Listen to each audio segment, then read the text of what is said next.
दोस्तों, D R education के इस ऑफिशियल यूट्यूब चैनल पे आप सभी का स्वागत है।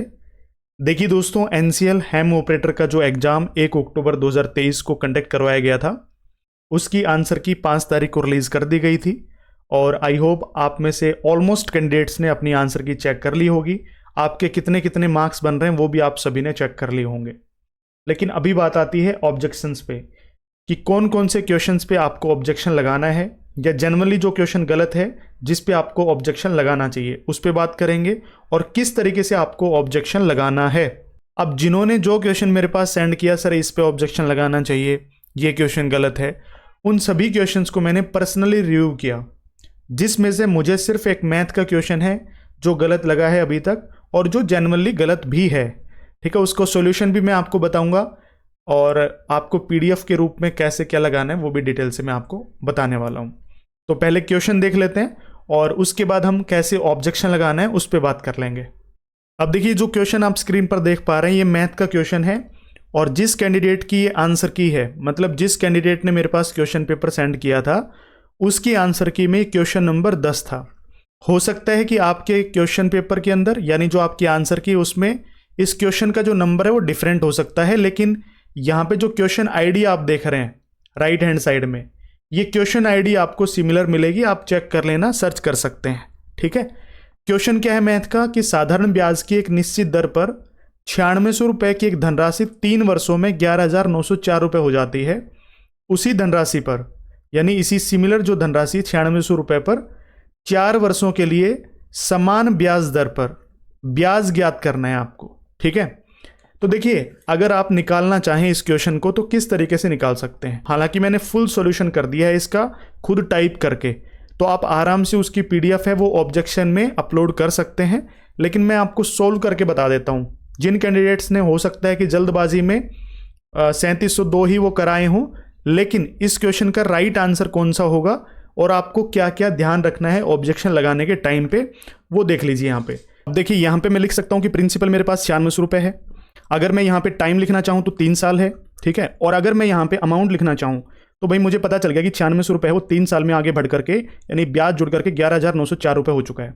अगर मैं यहाँ से, ठीक है ना, ये 9600 रुपये है जो बढ़ करके 11,904 रुपये हो चुका है 3 साल में। अगर मैं यहाँ पे सिर्फ इंटरेस्ट निकालना चाहूँ 3 साल का, तो मुझे पता चल जाएगा भाई 11,904 रुपये में से 9600 रुपये माइनस कर देता हूँ, तो मेरे पास यहाँ पे 2304 रुपये है, वो इंटरेस्ट निकल करके आ गया 3 साल का। अगर मैं यहाँ से 1 साल का निकालूं तो काट देंगे आप, ठीक है ना, भाग दे देंगे 3 से, तो 768 रुपये मेरे पास 1 साल का इंटरेस्ट आ गया। अगर मैं यहाँ से रेट निकालना चाहूँ तो निकाल सकता हूँ, क्योंकि मुझे पता है कि भाई साधारण ब्याज का जो फॉर्मूला होता है वो होता है principal into time into rate upon में 100। यही तो आप करते हो साधारण ब्याज का, यानी मूलधन गुना दर गुना समय बटे 100।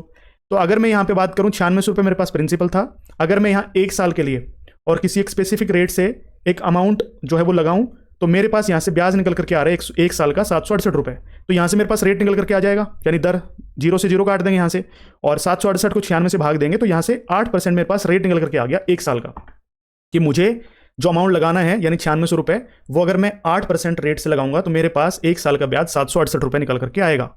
अब ये कह रहा है इसी सिमिलर रेट से, जो 8% रेट आपने निकाला है, इसी सिमिलर रेट से अगर आप 9600 रुपये को 4 साल तक के लिए इन्वेस्ट करेंगे, ठीक है, तो आपके पास कितना ब्याज निकल करके आएगा, यही तो पूछा है। तो 2 जीरो से 2 जीरो काट दो, 96 गुना में 4 गुना में 8, इसको कर लो। यहाँ से आपके पास निकल करके आएगा इंटरेस्ट 3072 रुपये। ठीक है, ये आपके पास 4 साल का इंटरेस्ट निकल करके आएगा 8% रेट के हिसाब से। ये मैंने आपको यहाँ पे शॉर्टकट में समझा दिया, यहाँ पे मैंने सॉल्यूशन कर दिया है। जब आपको पीडीएफ लगानी है तो ये जो पीडीएफ है ना, इस क्वेश्चन का जो सॉल्यूशन, इसकी पीडीएफ मैं टेलीग्राम चैनल पे डाल दूंगा। टेलीग्राम चैनल का लिंक आपको इस वीडियो के डिस्क्रिप्शन में मिल जाएगा। ठीक है, जब आप ऑब्जेक्शन लगाएंगे तो ये पीडीएफ आपको अपलोड कर देनी है। अब मैं आपको बता देता हूं कैसे आपको ऑब्जेक्शन लगाना है। ये जो इंटरफेस दिख रहा है, हालांकि इस वेबसाइट का लिंक आपको इस वीडियो के डिस्क्रिप्शन में मिल जाएगा, डायरेक्टली उस पर क्लिक करना है। उसके बाद यहाँ पे अपनी यूजर आईडी और पासवर्ड फिल करना है। जैसे यूजर आईडी पासवर्ड फिल करेंगे, आपके सामने कुछ इस प्रकार का इंटरफेस निकल करके आएगा।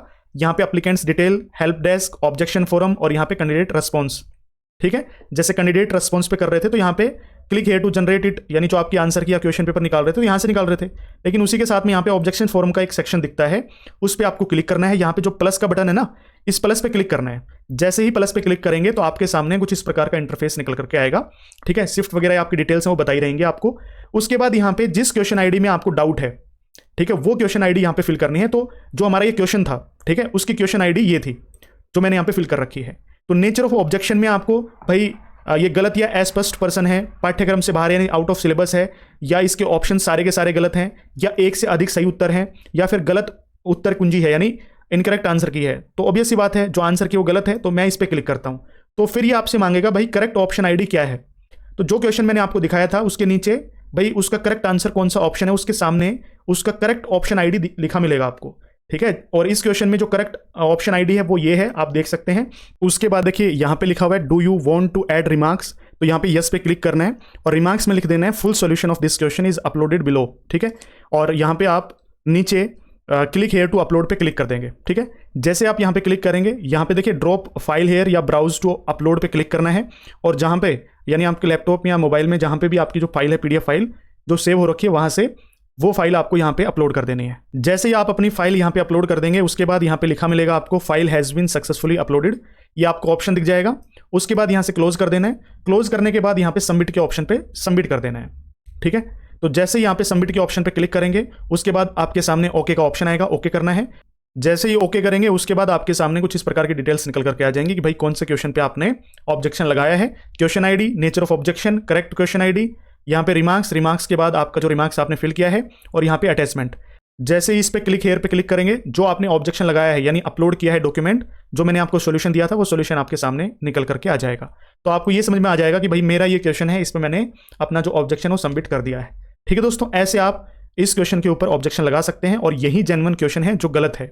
और दोस्तों जो क्वेश्चन आपको खुद को गलत लग रहा है कि भाई ये क्वेश्चन गलत है, ठीक है, इस पे ऑब्जेक्शन लगना चाहिए, तो उसका भी ऑब्जेक्शन आप इस तरीके से लगा सकते हैं। कोई फीस यहाँ पे कोई चार्जेस नहीं लगने वाले हैं, जैसा भी जेन्युइन आपको लगता है तो लगा सकते हैं।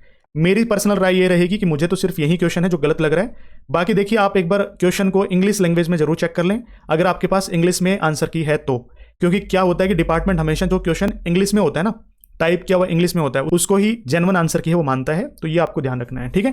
तो यही वीडियो में आपको बताना था कैसे आपको ऑब्जेक्शन लगाना है, किस क्वेश्चन पे आपको ऑब्जेक्शन लगाना है। वीडियो आपको अच्छी लगी हो तो वीडियो को लाइक करना। अगर चैनल पर पहली बार विजिट कर रहे हो तो चैनल को भी जरूर से जरूर सब्सक्राइब कर लेना, क्योंकि इसी प्रकार की जो ऑथेंटिक इन्फॉर्मेशन होती है आपको आगे भी इस चैनल पर मिलती रहेंगी। Thank you so much.